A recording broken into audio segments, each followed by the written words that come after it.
The champagne glass slipped from my hand, shattering across the marble floor of my own wedding reception. Everyone turned to stare, but I couldn't move. I stood frozen, watching my new husband Garrett dance with a woman I'd never seen before. Her emerald dress clung to her like a second skin, and the way his hand pressed against her lower back made my stomach twist. This wasn't a simple dance.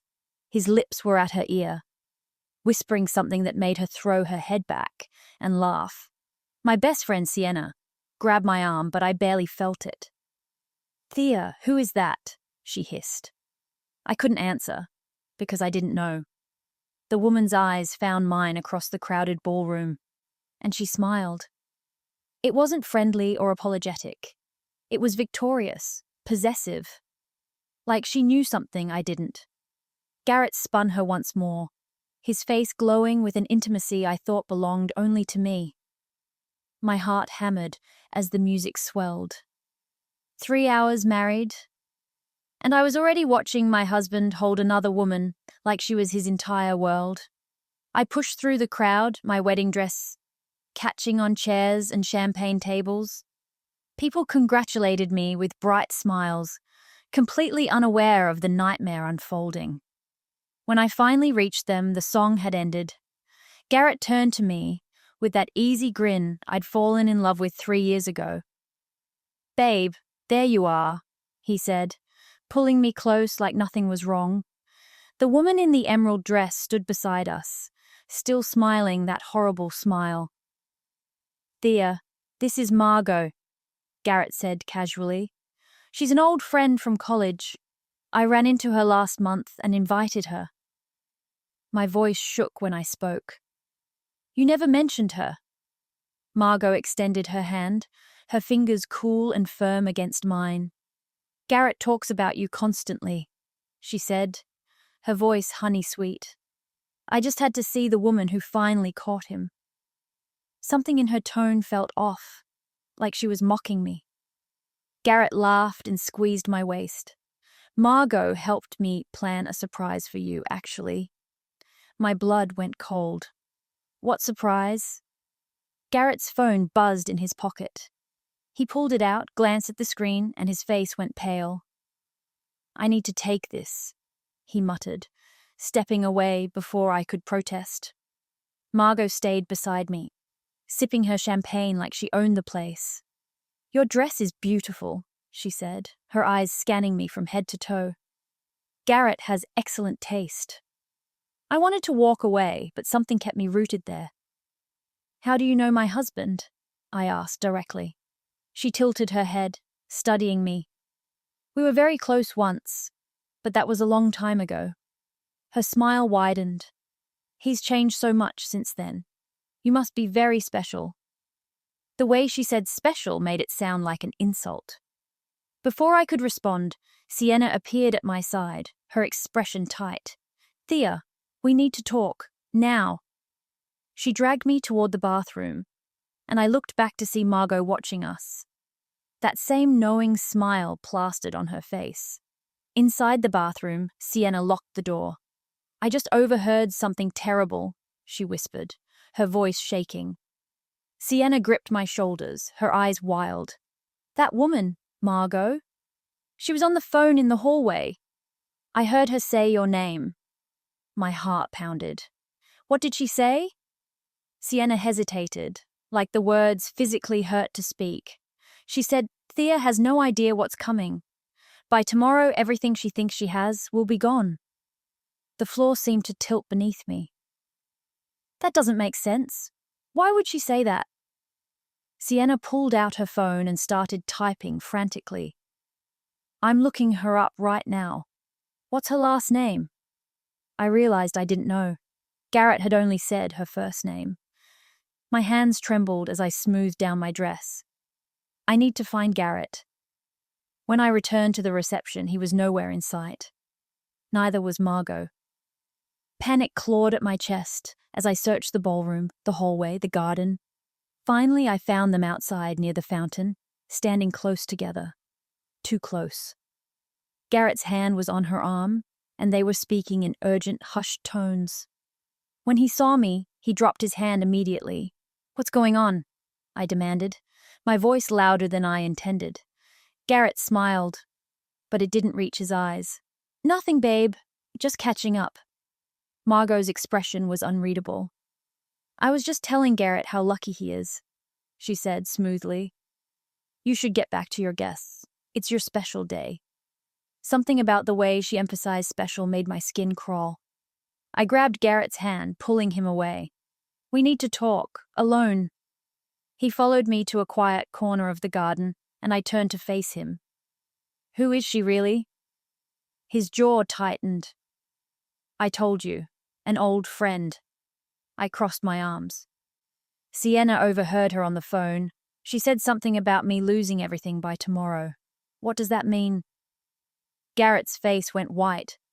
For a moment he looked terrified. Then he laughed. But it sounded forced. "That's ridiculous." Sienna must have misheard. I searched his eyes for the truth, but he wouldn't hold my gaze. "Garrett, if something's wrong, you need to tell me.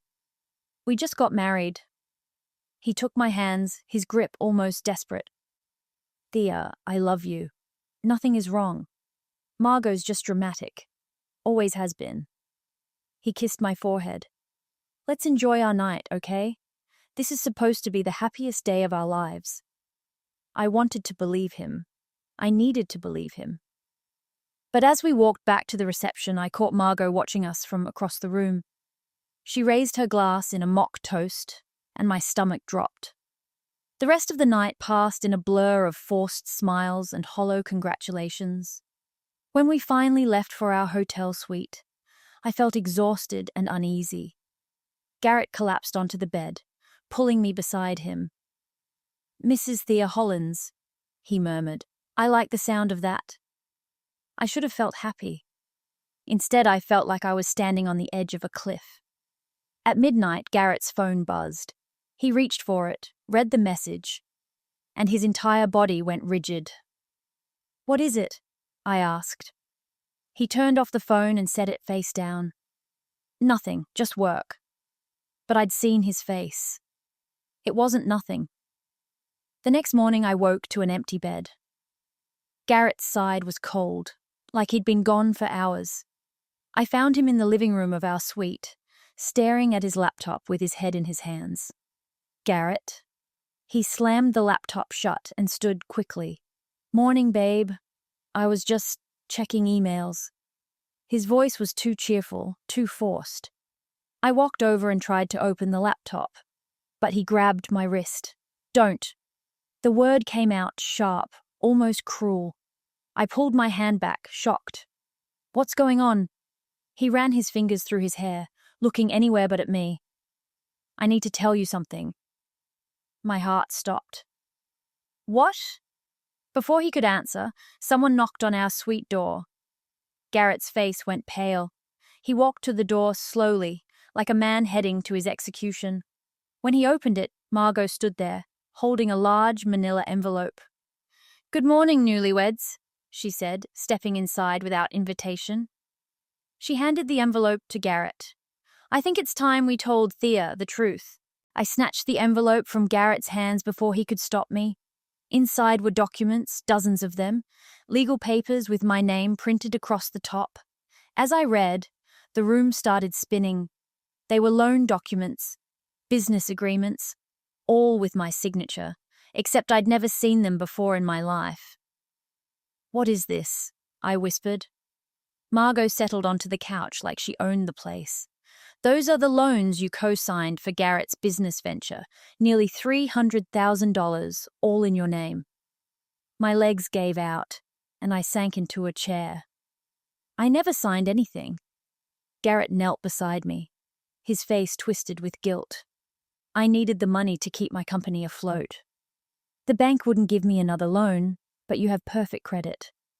I just borrowed your information. I was going to pay it all back before you ever found out." The world tilted. "You committed fraud, using my identity." Margot smiled.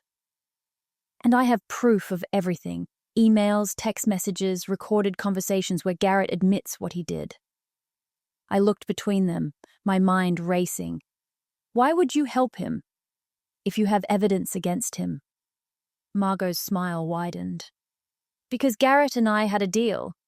He gets the money he needs, and I get 40% of his company. But there's a problem. She leaned forward. His company is worthless. He's been losing money for months.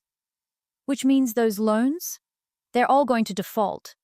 And since they're in your name, Thea, you'll be the one facing criminal charges. My hand shook as I gripped the documents. You planned this, both of you. Garrett shook his head frantically. No, Thea, it wasn't like that. I thought I could fix it.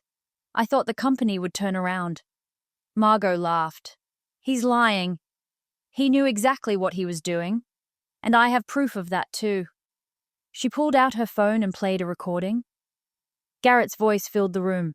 Thea will never know. She trusts me completely. By the time she figures it out, we'll be long gone. The recording continued. Garrett's voice was cold, calculated. Nothing like the man I thought I'd married. Once the loans default, Thea takes the fall. We split the money and disappear. She'll be too busy fighting charges to come after us. I felt like I was drowning. When was this recorded? Margot checked her phone. 2 weeks ago, right after you sent out the wedding invitations. I turned to Garrett, tears streaming down my face. You married me to set me up. He reached for me, but I jerked away. I love you, Thea. I do, but I was desperate. The business was everything to me. I thought I could fix it before anyone got hurt. Margot stood, smoothing her dress. Well, you failed. And now I'm offering Thea a deal. I looked up at her, through my tears. What deal? She smiled. And it was the cruelest thing I'd ever seen. Help me take Garrett down, and I'll make sure you don't go to prison. Refuse, and I'll make sure you lose everything. I stared at Margot, my mind spinning with rage and disbelief. Why should I trust you? You're clearly working with him. She laughed, a sharp, bitter sound. I was working with him. Past tense. Garrett promised me a profitable business partnership. Instead, I discovered he's been lying to everyone, including me. My money is gone too. Garrett stood abruptly. Margot, we had an agreement. She whirled on him. You broke that agreement when you gambled away my investment. Did you think I wouldn't find out? I looked between them, seeing the cracks in their alliance. How much did you give him? Margot's jaw tightened.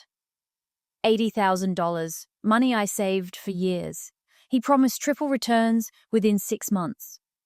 She turned back to me. Then I started digging and found out about you. About the fraud. About his real plan. My voice came out hollow. So you came to my wedding to what? Expose him? She shook her head. I came to see if you knew. If you were part of it. Margot pulled out a chair and sat across from me. When I saw your face during that dance, I knew. You had no idea what your husband really is. Garrett paced the room like a caged animal. Both of you need to calm down. We can fix this. I turned to him, my voice ice cold. Fix this? You destroyed my life. You married me as part of a con. He knelt beside me again, desperation in his eyes. I fell in love with you, Thea. That part was real. Everything just got out of control. Margot scoffed. Save the performance. I have recordings of you laughing about how easy she was to manipulate. Each word was a knife in my chest. I thought about our relationship, every moment suddenly suspicious. The rushed engagement after only 6 months of dating. His insistence on a quick wedding. How he'd handled all our financial paperwork, saying he wanted to take that burden off me. I'd thought he was being romantic, protective. I'd been so stupid. I stood up, my decision made. What do you need me to do? Margot's eyes gleamed. First, we need to secure evidence that Garrett acted alone. Bank statements, emails, anything that proves you had no knowledge of the fraud. Garrett's face went red. You can't do this, Thea. I'm your husband. I looked at him, this stranger wearing my husband's face. For now. I turned back to Margot. How do we prove I didn't know? She handed me a small recording device. Wear this, get him to admit everything on tape, be specific about dates, amounts, and his intentions. My hands trembled as I took it. He'll never confess to me now. He knows I'm suspicious. Margot smiled. Then you'll have to convince him you're on his side. Make him believe you'll help him escape this mess. Men like Garrett always think they can charm their way out of anything. I looked at the device, then at Garrett, who was watching me with calculating eyes. I need time to think, I said. Margot stood to leave. You have 24 hours. After that, I take what I have, to the police, and you both go down. She walked out, leaving me alone with Garrett. The silence stretched between us like a chasm. Finally, he spoke. I know I messed up, Thea, but we can still fix this together. I forced myself to look at him. How? He moved closer, his voice soft and pleading. We run. Tonight. I have money stashed that Margot doesn't know about. We can disappear, start over somewhere new. For a moment, I almost believed he meant it. Then I remembered the recording. His cold voice saying I'd take the fall. Where would we go? I asked, playing along. His face brightened. Mexico, I have contacts there. We can cross the border by tomorrow night. I nodded slowly, pretending to consider it. What about the loans? Won't they track us? He waved his hand dismissively. By the time anyone figures it out, we'll be untraceable. New names, new life. I went to the bedroom, my mind racing. The recording device felt heavy in my pocket. I needed to make Garrett confess everything, but I also needed to understand how deep this betrayal went. I called Sienna, keeping my voice low. I need your help. She answered immediately. Where are you? I've been worried sick. I explained everything quickly, my voice shaking. Sienna cursed. That absolute monster. What do you need me to do? I told her about Margot's plan. I need you to help me search Garrett's office. There has to be more evidence there. An hour later, Sienna arrived with her boyfriend Marcus, who worked in cybersecurity. Garrett had left to run errands, probably planning our escape route.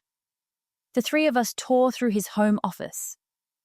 Marcus hacked into Garrett's computer while Sienna and I searched drawers.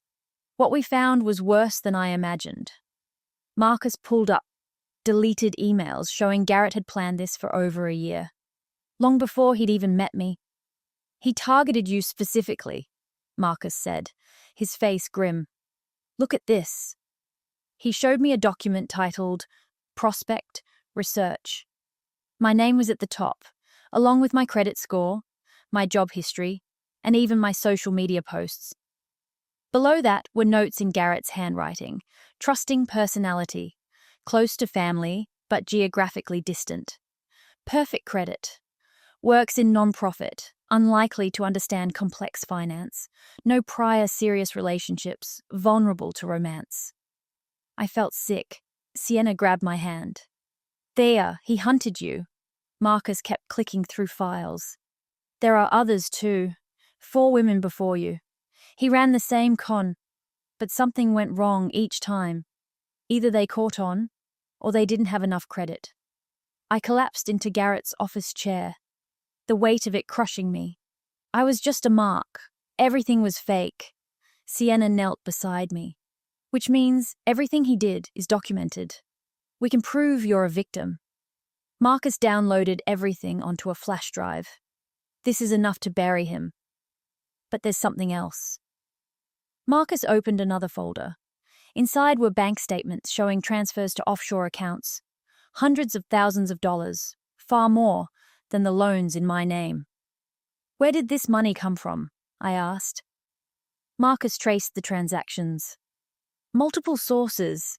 It looks like Garrett's been running investment scams for years. Your loans were just his latest scheme. Sienna pointed at one account. Look at this name. Isn't that his business partner? I nodded, recognizing it. Devon Mackey. They started the company together 2 years ago. Marcus pulled up more files. According to this, Devon has no idea the company's bankrupt. Garrett's been showing him fake financial reports while draining the accounts. My phone buzzed, a text from Garrett. Packed and ready. Tonight we start our new life. I love you. I showed it to Sienna and Marcus. He really thinks I'm going to run with him. Marcus handed me the flash drive. Wear the wire. Get him to confess everything. Then we end this. That evening I met Garrett at a small restaurant outside the city. I wore the recording device under my blouse, my heart hammering. He smiled when he saw me. That same charming smile that had fooled me completely.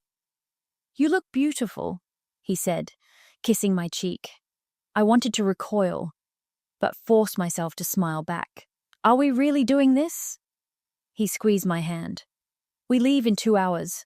I've got our new passports, cash, everything we need. I leaned forward, keeping my voice curious rather than accusatory. How did you plan all of this? The loans, the timing, everything? His eyes lit up, proud of his own cleverness. I've been planning it for months. Finding you was actually the hardest part. I needed someone with perfect credit but not too financially savvy. Someone who'd trust me completely. Each word felt like acid. And the wedding? Was that part of the plan too? He shrugged. Originally, I was just going to date you long enough to get access to your information. But then I realized a spouse has legal protections. I kept my expression neutral, though my hands shook under the table. What kind of protections? Garrett leaned back, relaxed now. A wife can't be forced to testify against her husband. Plus, if we're married, you're less likely to press charges. I've seen it work before. My blood ran cold. Before? You've done this before. He caught himself, but it was too late. Not exactly like this. But I've had other business ventures that required creative financing. I pressed harder, needing him to say everything clearly. So the loans in my name, you knew they'd default? You knew I'd be held responsible? He reached across the table, taking my hand. Thea, in our new life, none of that matters. We'll be together, free from all of this. I pulled my hand away. I need to know the truth, Garrett. All of it. How much money did you really take? How many people did you con? His expression hardened. Why does it matter now? We're leaving. I stood up. Because I can't run away with you.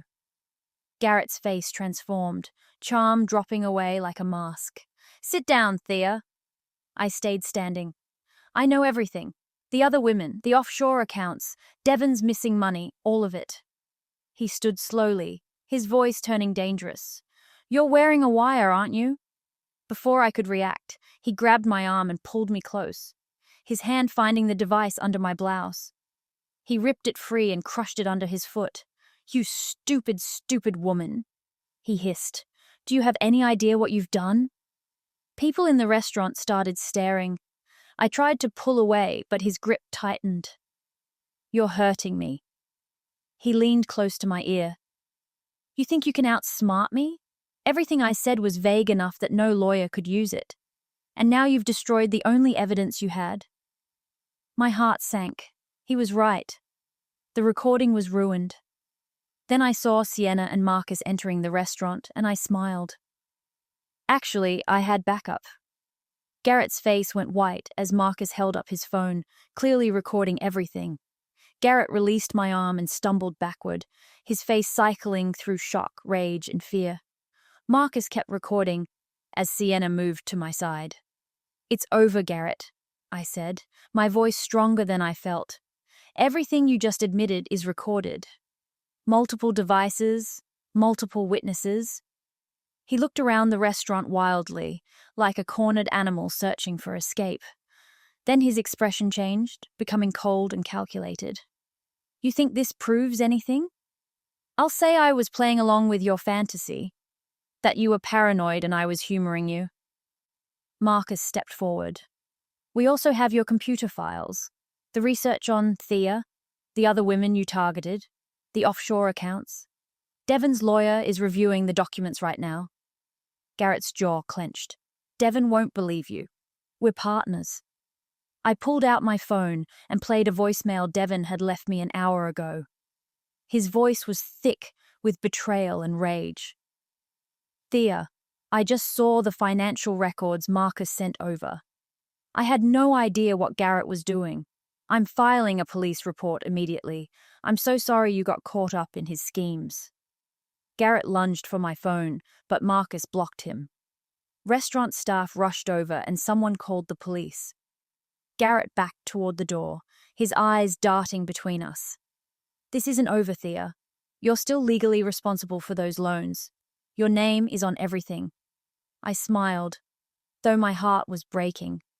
Actually, Margot helped me file fraud reports with every bank this afternoon. With the evidence we have, proving you forged my signatures and used my identity without consent, they're investigating you, not me. His face drained of color. Margot? You trusted her? I shook my head. I verified everything she told me. And you know what I found? She wasn't your first partner to get burned. There's a trail of people you've destroyed going back 7 years. Sirens wailed outside. Garrett's hands balled into fists. You have no idea what you've done. There are people involved in this, dangerous people who won't be happy about this exposure. The restaurant door opened, and 2 police officers walked in. Garrett's shoulders sagged in defeat. The officers approached our table, and I handed them the flash drive Marcus had prepared. This contains evidence of fraud, identity theft, and embezzlement, I said, my voice steady despite my shaking hands. Garrett tried one last time. Officer, this is a misunderstanding. My wife and I had a disagreement, and her friends are blowing it out of proportion. The older officer looked at me. Ma'am, is this man your husband? I met Garrett's eyes. Legally, yes, but I'm filing for annulment. The marriage was based on fraud and deception. He only married me to protect himself from prosecution. The officer turned to Garrett. Sir, we need you to come with us for questioning. As they led him away in handcuffs, Garrett looked back at me. You'll regret this, Thea. You're not as innocent as you think. The words chilled me, but I didn't look away. I watched until he disappeared into the police car. Only then did I collapse into a chair, the adrenaline draining from my body. Sienna wrapped her arms around me. It's over. You did it. But it wasn't over. Over the next 3 weeks, I learned the full extent of Garrett's crimes. The FBI got involved when they discovered his offshore accounts connected to a larger money laundering operation. Garrett hadn't been lying about dangerous people being involved. He'd been washing money for a criminal network, using his fake business as a front.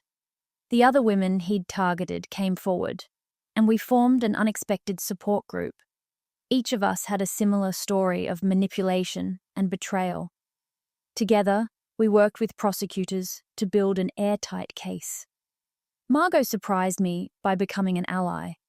She'd been conned too, but her background in forensic accounting made her invaluable in tracing Garrett's financial crimes. Why did you really come to the wedding? I asked her one afternoon as we reviewed documents. She looked up, her expression softer than I'd ever seen it. Because I needed to know if you were a victim or an accomplice. And because part of me wanted to warn you, even though it meant exposing my own stupidity for trusting him. 6 months later, I sat in a courtroom as the judge read Garrett's sentence. 15 years for fraud, identity theft, money laundering, and conspiracy. He tried to make deals, to implicate others, but the evidence against him was overwhelming. As they led him away, he looked at me one final time. There was no charm left, no manipulation, just a hollow man who'd finally been caught. Outside the courthouse, reporters waited, but I walked past them without comment. Sienna and Marcus stood by my car, along with two of the other women Garrett had targeted. We'd all reclaimed our lives, our credit, our sense of self. The wedding photos were long gone, burned in a ceremony that felt more therapeutic than vindictive. I'd kept my maiden name and started over, this time wiser and stronger. As I drove home that evening, I thought about the woman I'd been on my wedding day. Naive, trusting, desperately in love with a man who never existed. That woman was gone. In her place was someone who'd stared down betrayal and won, someone who'd unmasked a monster and refused to be his victim. The wedding guest, with the victorious smile, had inadvertently given me the greatest gift, the truth. And I'd used that truth to destroy the man who tried to destroy me. Not with cruelty, but with the firm, unwavering strength of someone who refused to be broken. My phone buzzed with a text from Sienna. "Dinner tonight? We're celebrating you." I smiled, a real smile this time, and drove toward my new life. The one I'd built myself, on my own terms, with no one's betrayal able to touch me again. Sometimes the best revenge isn't cruelty. It's becoming stronger than the person who tried to break you. And I had done exactly that.